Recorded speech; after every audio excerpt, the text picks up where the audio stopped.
Sage Wanderer here, and welcome to the Sheep Pen, bah, where no goats are allowed. So, I want to talk to you today about the 100-year plan the demonic has to destroy our country by destroying our communities, by destroying our unity in our families. And I've talked about in the previous episodes, this is episode 4 now of this series. In previous episodes, I talked about the feminist effect on relationships. I talked about how that was engineered through television ad campaigns, through social media, through music, television, and movies, starting clear back at the beginning of what we might call today mass media. And so the mass media has influenced uh, men and women to behave in ways that are historically in disharmony with the history of relationships and the history of Western civilization. And for the first time in the history of Western civilization, our families are very splintered. And melded families or blended families are the commonplace. Single moms are the norm now. And children are not being raised in the home at all. And when they are, they're left alone to their own devices. So, to quote the movie Back to the Future 2, um, Marty, it's not about you, it's about your kids. It's your kids, Marty. We got to do something about your kids. Okay, so there you go. Free impersonation. I should have wilded my hair out. It would have been more impressive. But then I can't get it all back in because, I got a lot of hair nowadays. But anyway, so I want to talk today about the effect that the gender war, the war of the sexes, the war between men and women, and the chaos it's caused, and how that's affected children. And while we're fighting amongst ourselves, while we're working outside the home, the father here, the mother there, while families are splintering and reuniting in various forms and splintering again, what's going on with our kids? And this really is the long game. Ultimately, the best way to destroy the family is to destroy the children before they can become the next generation of families. So while we're being brainwashed by our grown up movies and television and social media, many people turn their kids over to this device that I'm talking to you on, to their telephone, to their smart TVs, to their tablets at a very early age as a form of babysitting. But many people, many of you, don't pay attention at all to the kind of messages that are being sent to your children. What kind of morals are they being taught? Because let's face it, our generation didn't teach our children. And let's talk about how that happened. How did we get to the point where children are being taught by someone other than the parent? And I ain't just talking about reading, writing, and arithmetic, okay? So, I'm talking about social programming. You've been socially programmed. Your husband or wife, or ex husband or ex wife, your current thing or your past thing, you've all been brainwashed and programmed through media, through mass media. And what you may not realize is that while that was happening to you, another set of programming and conditions were being laid on your kids to shape the next generation. My generation and older, we were shaped by Sunday school. We were shaped by our very strong, independent, and tenacious parents. But my generation abdicated our duties pretty early on. By the time I had kids, it was the norm for both parents to work and send your children to daycare. Now, I am not trying to guilt trip those of you who sent your kids to daycare. I'm simply pointing out that that kind of upbringing shaped your kid. And if your kid isn't the kind of person that you would like them to be when they're older or grown up, it's because you abdicated your duty as a trainer, as a programmer, as a brainwasher of your own. The Bible tells us to teach our children when they're young in the ways that they should go.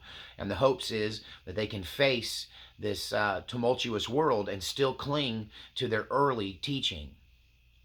But what were they taught if you didn't teach them? If you didn't teach them to pray, if you didn't teach them to cling to hope, if you didn't teach them to dream, if you didn't teach them to be disciplined, then who taught them and what did they learn? You assume that these people teaching your kids, whether they're teachers, daycare center workers, like it takes a village with a village, you assume those people are teaching your kids the things that you would teach them. But that's a dangerous assumption and wrong most of the time. The bottom line is we turn our kids over to people who work for minimum wage, or we turn our kids over to teachers who are educated and indoctrinated by the liberal arts and the colleges that promote liberal ideas, which are this narrative we're talking about, this narrative of feminism, this narrative as anti-God, anti-family, anti-country narrative is coming from our colleges, and it's coming to our children through teachers. And then most of the people that work in daycare centers are college students, a lot of them. And they're in the process of being heavily indoctrinated. And they're passing those beliefs and ideas right off to your kids. They're teaching them different ideas than you have, different concepts than you have, different morals than you have. And many of us made the assumption that if we're paying for this professional care for our child, that they're getting some level of professionalism, but that's just not the case, and we all know it. From people who victimize children physically, mentally, emotionally, and even sexually that are in their care, every one of those, there's 100 that are turning your child into little versions of them. But who are they? And do you want your kids to turn into little versions of them? Because if you're not doing your job, somebody else is. We've talked about that before. That kids are going to have a role model, and if you won't be that role model, if you're not in their life, if you're not available, if you present them with alternative role models, they're going to look more like the people you leave them with than you. Let me say that again. If you leave your kids in the care of daycare centers, in the care of public schools, right, in the care of neighborhood kids and people around you, they're going to emulate them, not you. And you think just because I'm the mom or just because I'm the dad, they would follow my example and be, if you're hardworking, if you have morals, you think that's going to rub off on them in some form of osmosis. But ultimately, just like I told you that men and women are attracted to and have love feelings for people that they achieve with and lose with and struggle with in life, which is often a co-worker or a boss, right? Just like that, kids, in a similar way, are going to emulate, gravitate towards, and impersonate. They're going to be influenced by the people they spend the most time with. So if you spend a couple hours a night with your kid, and 3-4 hours or maybe 5 hours on the weekend, maybe 10 hours on the weekend, right? There's literally hundreds of hours in a week. And if you're spending 20 with your kid, where's the other vast majority of their time being spent when they're not sleeping? They're being programmed. They're being programmed by the device that you give to them. So you're on your device and they're on their device, and you're getting your programming, they're getting a whole other set of programming, and everybody thinks this is normal. Can you not see the potential pitfalls? Can you not see the hazards? Can you not see the snares of the enemy laid for you? That while you're programming yourself, your kids programming theirself, and ultimately that dual programming leads to enmity, that they're literally teaching your kids to rebel against you. That the theme in all of this child programming is child independence, child autonomy, forcing, or not forcing, but shaping a child to believe that they have the rights of an adult, even though they're a child. That they don't have to listen to their parents. They should follow their heart, right? That they have to be true to who they are, right? All of this is designed to separate them from your influence. Let me make this perfectly clear. This is part of a 100-year plan. This is being obviously rolled out. Only the blind or the ignorant or the people who just don't want to see are missing it. Anybody who's paying attention can see that all of the strife in the family, all of the crime in the streets, all of the drug addiction, all of the sex addiction, all of the lying, cheating, and stealing that's going on in this world was programmed into you by this television, by this phone, by the tablet, by the computer, by the people that you allow yourself to spend time with, by your boss. And when it comes to your kids, it's being also bombarded on them by their teachers and their daycare center workers and other kids. Even if your kids don't have access to these internet programming, but they have access to other children who have been internet programmed, guess what? Peer pressure is shaping them into someone you won't recognize. So, Sage, people will say, Sage, you're really good at pointing out the obvious. You're really good at showing us the devil at work. You're really good. But what do we do? This is a similar message to the message that I gave to men in my last message, where I told men to man up. I told men to stand up for their responsibilities. I told men to stop taking this kind of treatment. And it's better to be a strong bachelor than it is to be married to a woman who doesn't respect you. And that respect is the most important thing, and that comes from being strong. I could say the same thing goes for parenting, for both parents. You have to have the self-discipline to unplug yourself from the brainwashing, to clear up your own wrong think, to look at yourself and say, hey, has what I've been doing, is it working? What I've been doing, is it actually working? Is my kid a better kid because of what I've done, or is he a worse kid because of the choices I have made?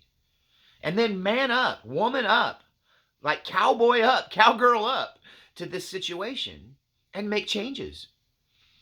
You know, they tell us that it takes two people to earn an income enough to support a family.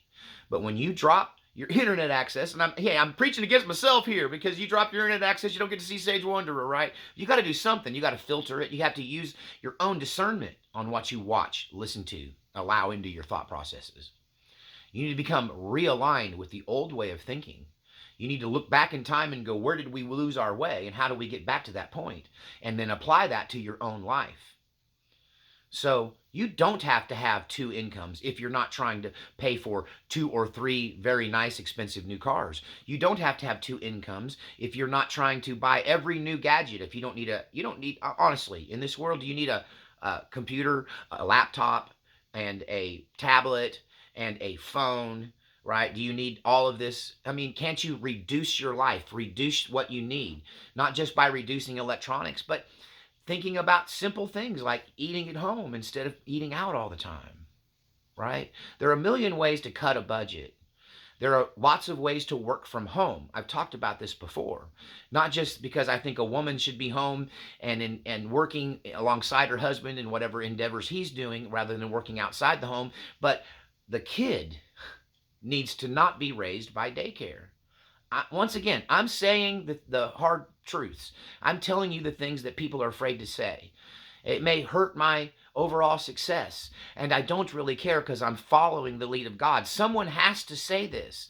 And I'm kind of liberal. You know, a lot of you think I'm a big conservative, but I was kind of a libertarian liberal for a lot of years.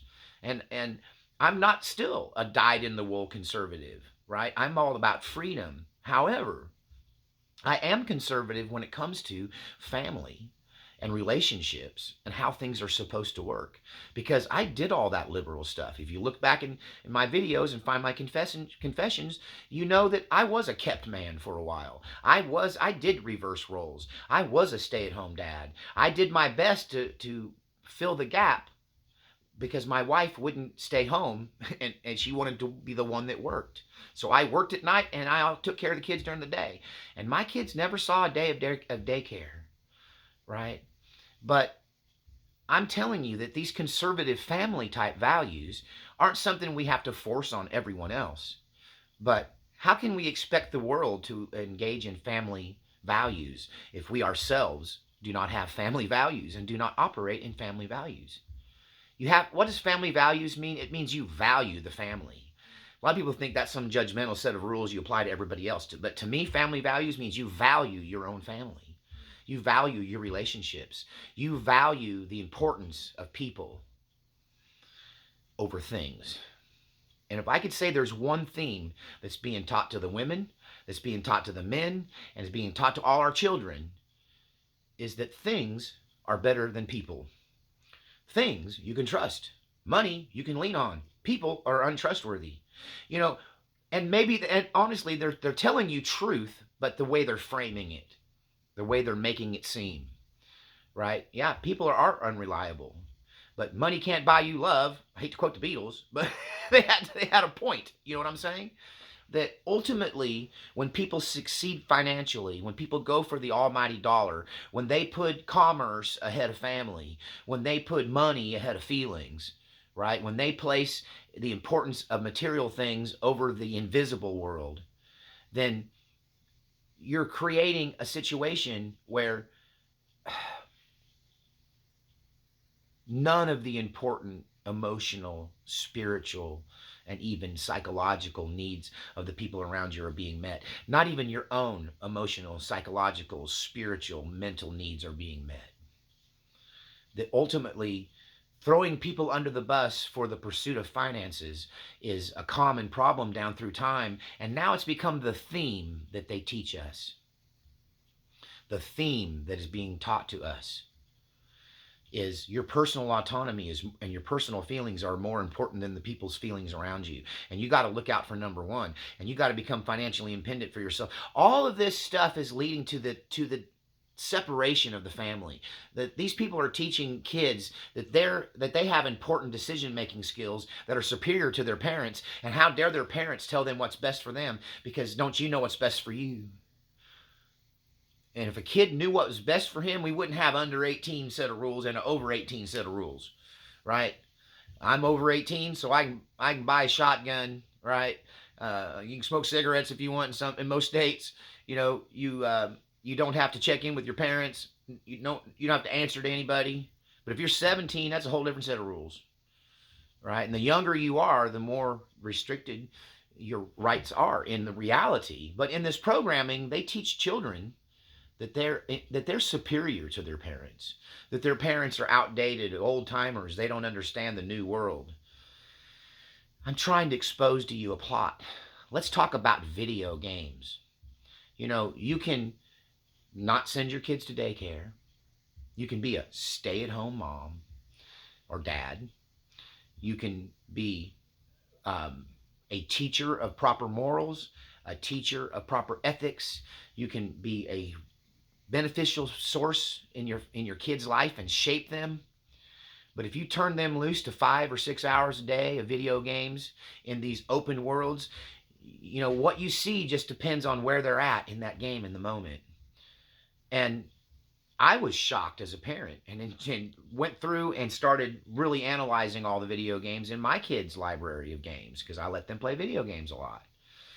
And that there are open world games where they can do every sinful thing virtually. They can do every taboo thing virtually. They can experience every adult, even adult taboo things through this virtual reality right there in your living room or in their bedroom. And if you're not looking at the right time, you'll miss it. For instance, GTA, Grand Theft Auto, famous video game for like over a decade now. There are places there where you can go and get and do drugs, where you can go purchase and use a prostitute. There are places in that game where if you find and open the right door, you'll find women in cages, in sex sex slaves that you can purchase, utilize, and it's every taboo, every illegal thing, every unethical and horrible thing you can think of is available in these open world games. Now, if a kid just stays on the right path and does the game, it's a whole different game than somebody who explores the dark side. And what I found really disturbing was there's a dark side in those games to explore, and you are rewarded for your evil deeds, which is the opposite of the real world, where you are punished for your evil deeds. But in some of these games, you can become a gang leader. You can become a feared person. You can become an outlaw in some of the Old West games like Red Dead Redemption. You can get extra points and more bad points and become this really powerful, evil tyrant in these games, right? By just doing awful things and getting rewarded for it. I was disturbed one time, and I thought Red Dead Redemption was a fun, simple Old West game. I played the game as a good guy, because that's who I am, a good guy. And I mean, I'd spent a lot of my time just hunting animals and trading for different guns and buying things and living kind of like I would in a normal life. And I came in one day and found my son and daughter repeatedly kidnapping girls in this video game, tying them up, putting them on the railroad tracks, and then watching the train smash their body to pieces and blood and guts fly everywhere. And they were doing it over and over and over again. See, I had to find out the hard way what's going on my kid's screen. And luckily I was home to even see it. Luckily I caught them at it. If they're doing this while you're at work, they can create an evil, demonic persona. These video games can literally open them up, plow the way, just like a church service plows, the field and prepares the ground of the soul to accept Christ. These video games can plow the soul of these children and prepare them to accept the demonic into their life by getting them to agree with these unethical things, to have fun doing evil things. And it's in every one of these video games. That's the thing I'm here to tell you. That's the whistle I'm blowing for you, is every one of these video games has got a back door into evil if you step through it. And most of us never find it unless you're being led to it by the demonic, unless you're a kid just exploring, trying to find some new area of the game, and you stumble across it. And then you find yourself literally, in some cases, it's like you've virtually joined a gang, and now you're involved in gang-like murders, rapes, kidnappings, robberies. All of this stuff is being pervaded in these video games and being sold as entertainment, as a pastime.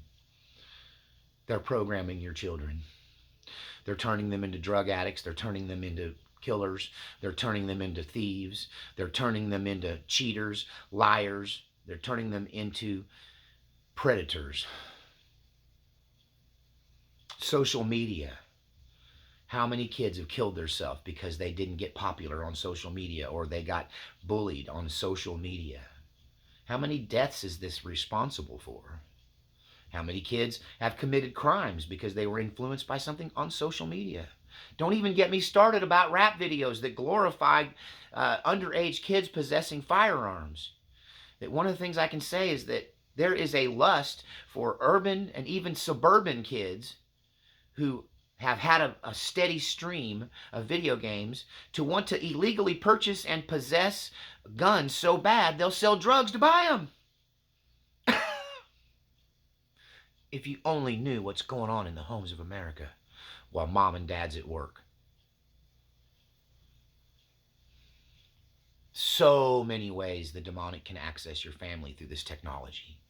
You have been programmed to act a certain way. And many of you, even though you claim to love Jesus, and you probably do, are on such a wrong path, you can't even see the mistakes you're making. You can't even see the impact that all of this technology, all of this outside influence, from teachers to daycare center workers to our colleges that train our teachers and our adult children, to these video games, music videos, social media, movies and television these days are just a cesspool of evil. So many times, these movies, like The Joker, celebrate a psychotic killer and make him the focus and the hero of the story and make him sympathetic. Just like Rolling Stones' song, The Sympathy for the Devil. These television shows make you sympathetic to evil. Make you see why, hey, maybe killing somebody and covering it up is the best way to deal with a conflict. It's not! But you watch enough television and movies and it'll prove to you, it'll make you think that's the way to handle it, that somebody crosses you, you just whack them. Get them swatted. Tell a lie on them. Get the cops over at their house. Do something unscrupulous. They have destroyed the basic ethics and honor in our society through this programming, and it was intentional. There's an intentional plan to destroy each person on an individual level.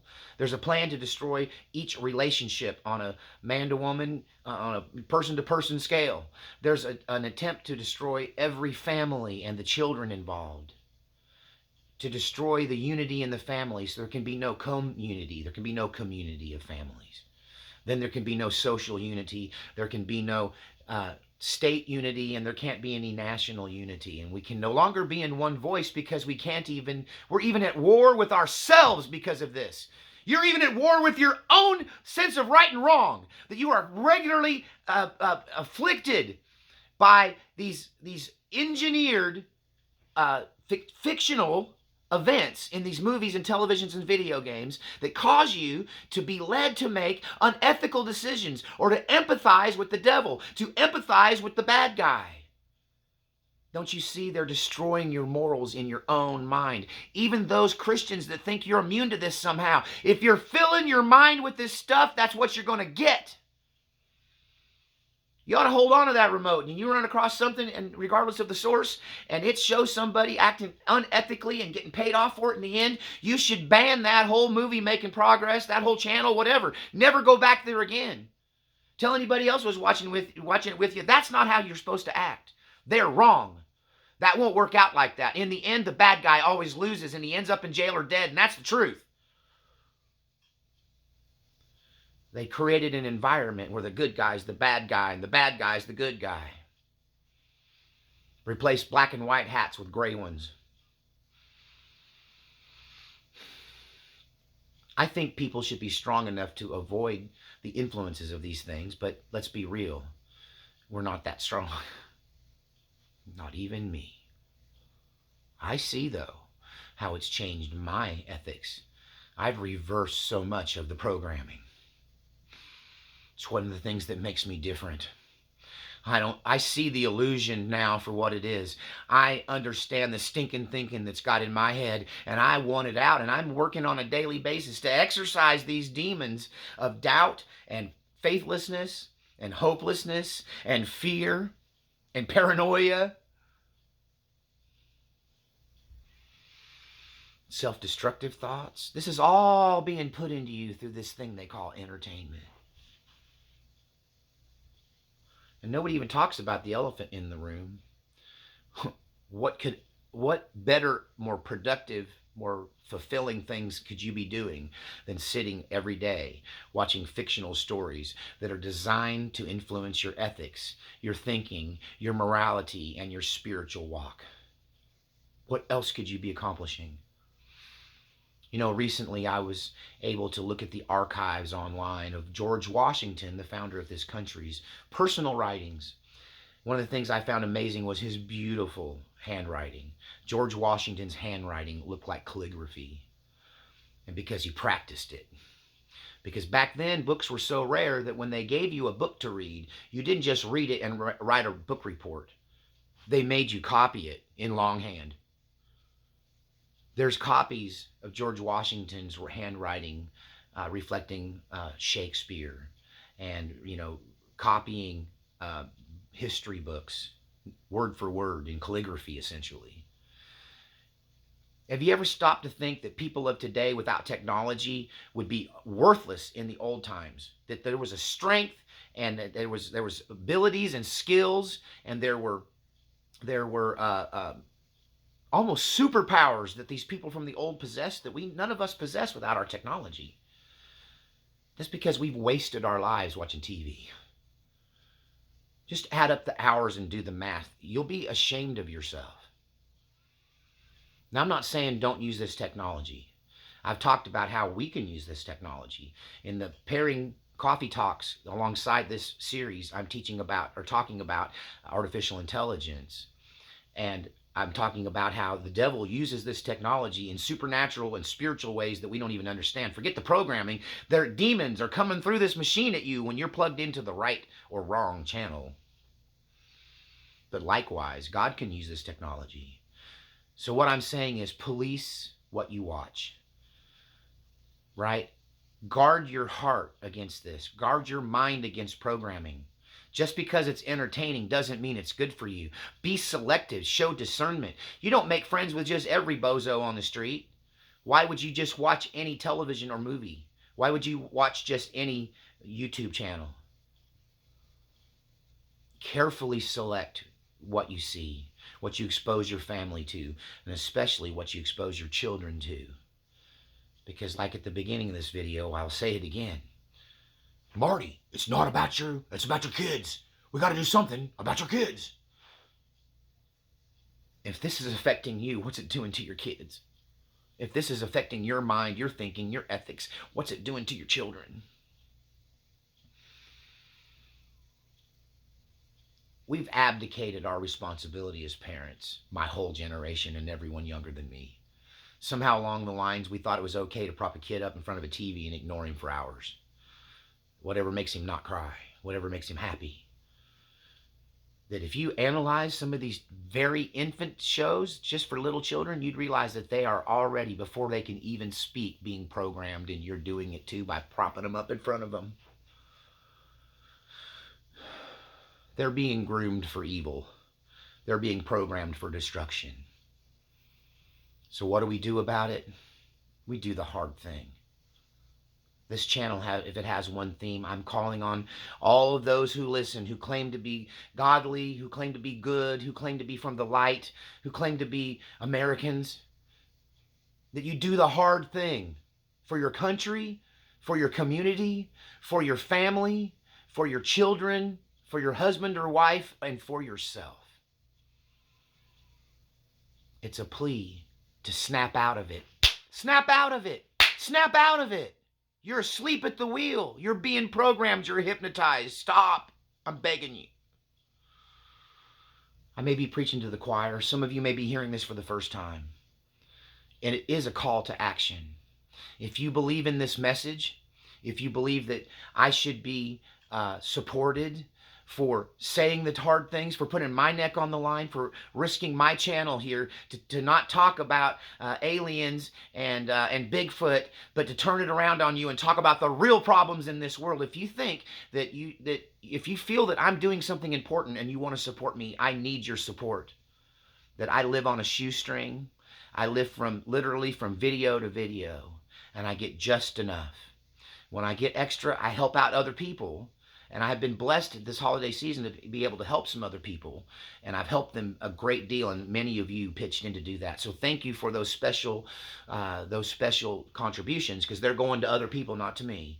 But I've had a drop in tithing since I took on the relationship at question, since I started talking about this technology that so many people love. And some people don't appreciate it, and I've lost some support, and I need your help. I need new supporters. I want to thank you tithers that have hung in there with me, that week in, week out, you're there for me because you're literally keeping my lights on and keeping food in my mouth. And those of you who are getting something from this, I'm asking you from my heart to support this channel, to become a tither, to start sharing what you have with me so I can continue to say the hard things. I have a platform. People hear me. I'm out there, and it's growing. My numbers are growing slowly in the people that are viewing. And one of these days, I'm going to hit another viral video on this topic or something similar.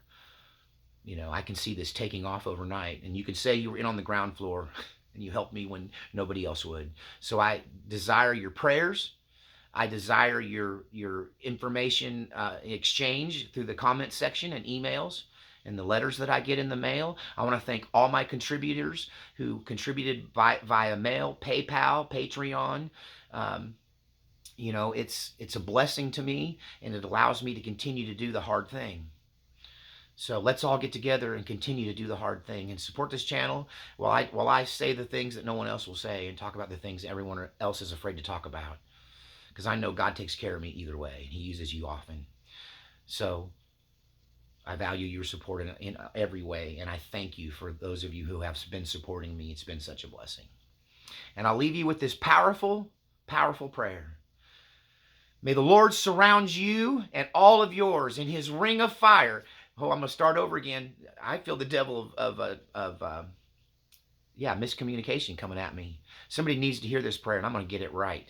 So we're going to and back up, rewind. I pray that God surrounds you and all of your people that you love in His ring of fire and hedge of thorns of protection. I ask that He dispatch mighty angels of sufficient rank, authority, and number to drive the enemy from your midst. May you be blessed with a new discernment. May you be blessed with a new understanding. May you see the enemy's plot against you so you can walk around it, and may you be guided around it by the Holy Spirit, and then may you be enveloped with His peace, the peace that surpasses all understanding. We'll see you next time on the Sheep Pen.